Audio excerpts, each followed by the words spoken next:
राधे राधे दोस्तों, जय श्री कृष्णा, जय श्री श्याम। कैसे हैं आप सभी? आशा करते हैं कि आप सब अच्छे होंगे, स्वस्थ होंगे, मस्त होंगे और मैं भी अच्छी हूँ। तो दोस्तों, जन्माष्टमी आने वाली है। आप सभी को जन्माष्टमी की बहुत बहुत शुभकामनाएं। दोस्तों, आज की वीडियो में मैं आपको बताऊंगी कि जन्माष्टमी की हम सरल पूजा विधि किस तरह से करें। एकदम सरल पूजा विधि मैं आपको इस वीडियो में बताऊँगी। तो दोस्तों, वीडियो देखने के लिए अंत तक बने रहिएगा।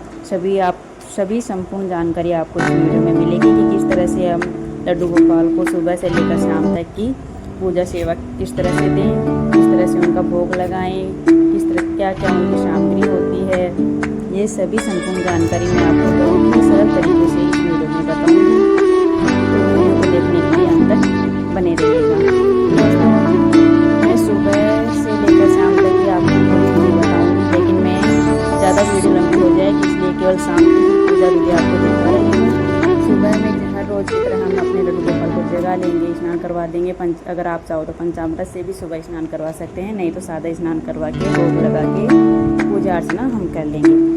और जब शाम के 7 बजे के लगभग जबकि संध्या आरती होती है, उस टाइम पर हम अपने लड्डू गोपाल को एक फूलों की टोकरी में हम ले जाके और उसमें ले जा देंगे। अगर आप चाहो तो फूलों में ना लेटाना चाहते हैं, सुलाना चाहते हैं, तो आप केवल जैसे ही एक चुनरी कपड़ा कुछ भी लेके आप उसमें रख सकते हैं और फिर उसके बाद उनका जन्म करवा सकते हैं। लेकिन मैं इनको फूलों में बैठाकर जन्म करवा रही हूँ। और अगर आपके पास छोटा लड्डू गोपाल है तो आप खीरे के अंदर भी उनका जन्म करवा सकते हैं। मेरा लड्डू गोपाल थोड़ा बड़ा है तो वो खीरे के अंदर नहीं आता है, तो मैं इनको फूलों की टोकरी में बैठाकर उनका जन्म करवाऊँगी। और फूलों की टोकरी के अंदर ही मैं एक खीरा उनके पास में रख दूँगी और फिर उनका जन्म करवाएंगे। दोस्तों, जन्माष्टमी विशेष में दिन है लड्डू गोपाल के लिए, क्योंकि इस दिन इनका जन्म होता है, इसलिए इनके लिए बहुत ही खास दिन होता है।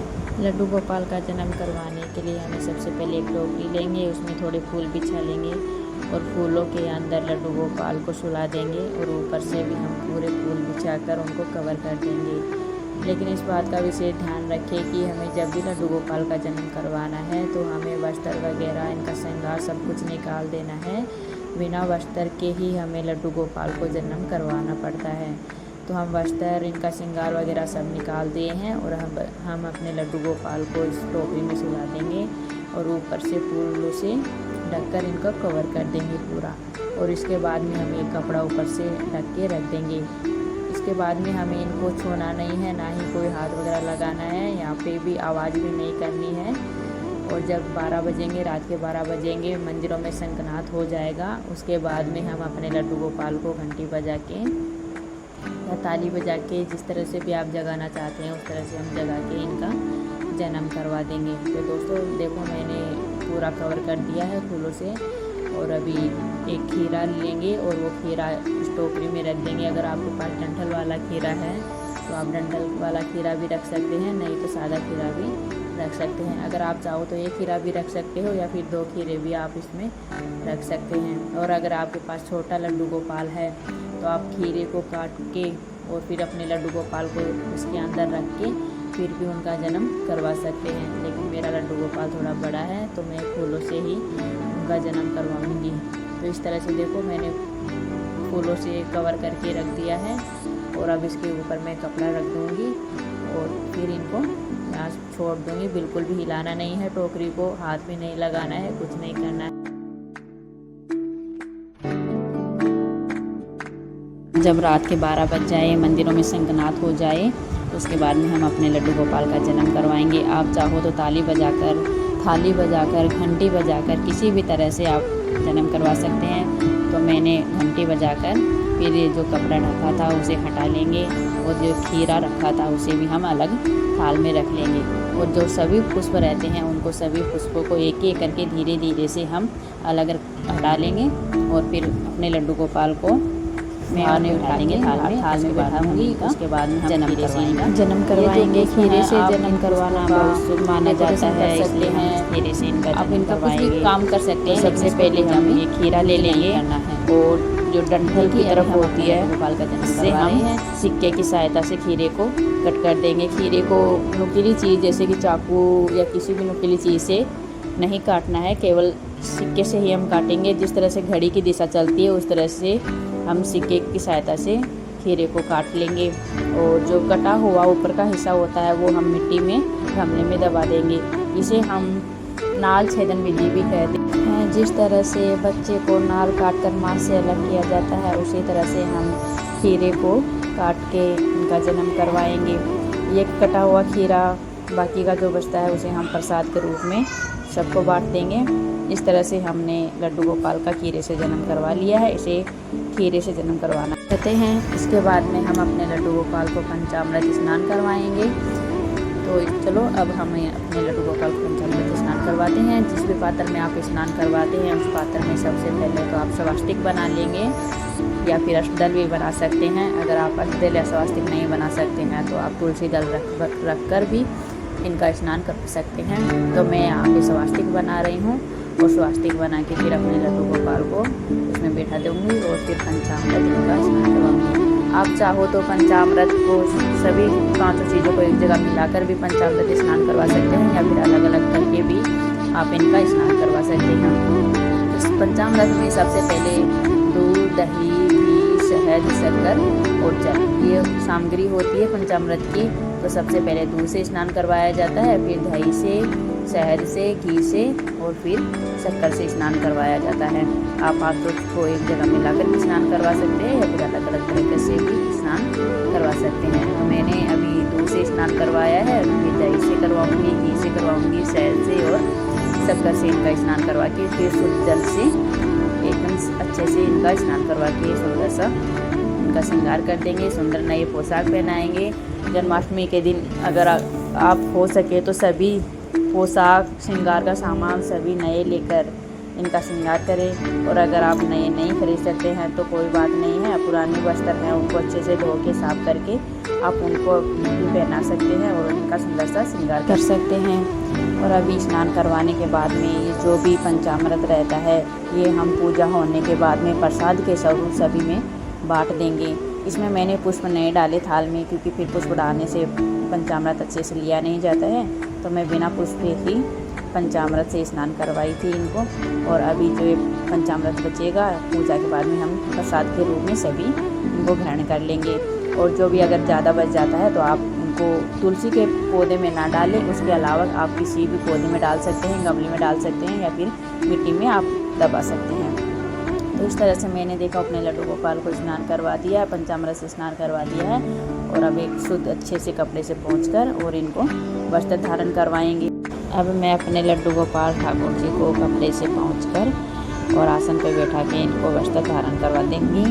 वस्त्र मैं इनके लिए नई पोशाक लेके आई थी। तो दोस्तों कैसा लगा आपको अपने लड्डू गोपाल जी के वस्त्र, ये कमेंट में ज़रूर बताइएगा। तो देखिए अभी हम इनको वस्त्र पहना देते हैं, सुंदर सा इनका श्रृंगार कर देते हैं। और एक चीज़ का विशेष ध्यान रखें कि जन्माष्टमी के दिन हमें लड्डू गोपाल को चंदन सेवा और इत्र सेवा ज़रूर देनी है, क्योंकि इत्र लड्डू गोपाल को बहुत प्रिय होता है। तो हमें लड्डू गोपाल को इत्र सेवा ज़रूर देनी है। आप चाहो तो इत्र की सेवा आप अभी वस्त्र पहनाते टाइम दे सकते हैं या फिर जब पूजा हो जाए आप शयन करवाते हैं ना अपने लड्डू गोपाल को, आप उस टाइम भी इत्र की सेवा इन्हें दे सकते हैं। लेकिन जन्माष्टमी के दिन हमें लड्डू गोपाल को अपने ठाकुर जी को इत्र सेवा ज़रूर देनी है। तो दोस्तों देखो मैंने अपने लड्डू गोपाल को वस्त्र धारण करवा दिए हैं और अभी मैं इनका सुंदर सा श्रृंगार कर दूँगी। वो सुंदर सा श्रृंगार करने के बाद में हम इनका द्वितीय पूजा और भोग कर लेंगे। भोग में जन्माष्टमी के दिन 56 भोग का भोग लगाया जाता है अपने ठाकुर जी को। लेकिन अगर आप 56 भोग ना बना सकें तो जितना हो सके आप उतना कर सकते हैं। ऋतु अनुसार हम फल का भोग लगा सकते हैं या फिर आपके पास मतलब कि जितनी श्रद्धा है उस हिसाब से आप उनको भोग लगा सकते हैं, उतना उस प्रकार से आप इनको सेवा दे सकते हैं। तो देखिए मैं अपने लड्डू गोपाल का श्रृंगार कर रही हूँ और हमारे लड्डू कितने खुश हो रहे हैं, श्रृंगार करवा के कितने सुंदर लग रहे हैं। और जन्माष्टमी के दिन हमें लड्डू गोपाल को बाँस की बाँसुरी ही समर्पण करनी है, क्योंकि लड्डू गोपाल को बाँस की बाँसुरी बहुत प्रिय होती है। तो हम जन्माष्टमी के दिन तो अपने लड्डू गोपाल को बाँस की बाँसुरी ही समर्पण करेंगे। और अभी हम इतर सेवा दे रहे हैं और इतर सेवा देने के बाद में हमें इनको दर्पण दिखाएंगे। लड्डू गोपाल को दर्पण ज़रूर दिखाना चाहिए। श्रृंगार करने के बाद में दर्पण दिखाना चाहिए, क्योंकि दर्पण में देख के लड्डू गोपाल खुद को भी देख ले कि ये कितने सुंदर लग रहे हैं, कितने मनमोहक लग रहे हैं, हमारे लड्डू गोपाल कितने प्यारे से लग रहे हैं। दोस्तों आपको कैसे लग रहे हैं मेरे लड्डू और कान्हा, ये कमेंट में ज़रूर बताना। आज क्योंकि इनका जन्मदिन है तो विशेषकर सुंदर ही लगेंगे। ये तो वैसे तो सुंदर तो हमेशा ही लगते हैं, लेकिन आज कुछ ज़्यादा ही सुंदर लग रहे हैं। तो चलिए अब हम इनकी भोग की धूप दीप की तैयारी कर लेते हैं। तो सबसे पहले हम इनको भोग लगाएंगे। जन्माष्टमी के दिन दोस्तों धनिया पंजेरी और आटे पंजेरी का विशेष भोग लगाया जाता है। तो मैं धनिया पंजेरी का भोग ज़रूर लगाना है हमें। और आप ऋतु अनुसार फल ले सकते हैं, 56 भोग बना सकते हैं, और माखन, मिश्री, ड्राई फ्रूट, मिठाई आप किसी का भी इनको भोग लगा सकते हैं, लेकिन अन्न का भोग नहीं लगाया जाता। जन्माष्टमी के दिन हमें अन्न का भोग नहीं लगाना है। तो दोस्तों देखिए अभी मैं इनको भोग लगा रही हूँ, फलों का भोग लगा रही हूँ, ड्राई फ्रूट और माखन का विशेष भोग लगाना है जन्माष्टमी के दिन। लेकिन भोग लगाने से पहले एक चीज़ का ध्यान रखिए कि हमें सबसे पहले शहद चटाना है, क्योंकि जब छोटा बच्चा होता है तो उनको सबसे पहले जब हम खाना खिलाते हैं तो सबसे पहले उन्हें शहद चटाया जाता है। उसी तरह से हम अपने लड्डू गोपाल को भी शहद चटाएँगे, इसके बाद में ही हम उनको भोग लगाएंगे। मैं इनको भोग लगा चुकी हूँ और अब हम इनकी धूप दीप कर देंगे और इनकी आरती कर लेंगे। आरती करने के बाद में हम इनको झूला झुलाएंगे। आप चाहो तो भोग लगाने से पहले और आरती करने से पहले भी झूला झुला सकते हैं, या फिर भोग लगाने के बाद में भी हम इनको झूला झुला सकते हैं। लेकिन एक बात का विशेष ध्यान रखें कि झूला पे बिठा के हमें भोग नहीं लगाना है। भोग आप चाहो तो पहले लगा सकते हैं या बाद में लगा सकते हैं, लेकिन झूले पे हमें लड्डू गोपाल को भोग नहीं लगाना है। तो चलिए अभी हम इनकी आरती कर लेते हैं, धूप दीप कर लेते हैं और उसके बाद में हम इनकी नज़र उतारेंगे।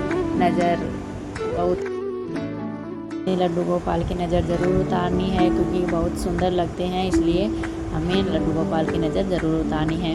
तो आप नज़र इनकी मोरपंख से नज़र उतार सकते हैं, आप चाहो उसी हिसाब से आप इनकी नज़र उतार सकते हैं। और अपने लड्डू गोपाल को दक्षिणा भी ज़रूर देनी है। जन्माष्टमी के दिन आप चाहो अपने श्रद्धा के हिसाब से इन्हें दक्षिणा दे सकते हैं और फिर इनकी नज़र उतार लेंगे। मैं अपने लड्डू गोपाल की मोरपंख से नज़र उतार के फिर वो मोरपंख इनके पास में ही रख दूँगी। हमें लड्डू गोपाल को झूला झुलाने के बाद में रात को शयन भी करवाना चाहिए, ये नहीं कि झूले पे ही छोड़ दें। तो हम झूला झुलाने के बाद में इनको शयन भी करवाएंगे। तो चलिए अब हम अपने लड्डू गोपाल को झूला झुलाते हैं। देखिए कितने प्रसन्न लग रहे हैं हमारे लड्डू गोपाल। इस तरह से हमने जन्माष्टमी के दिन अपने लड्डू गोपाल की पूरे दिन की सेवा की है। दोस्तों आपको वीडियो कैसी लगी ये कमेंट में ज़रूर बताना। अगर चैनल को ज्वाइन नहीं किए तो ज्वाइन भी करना, लाइक से सब्सक्राइब करना ना भूलें। फिर मिलते हैं अगली वीडियो में, तब तक के लिए राधे राधे, जय श्री कृष्णा।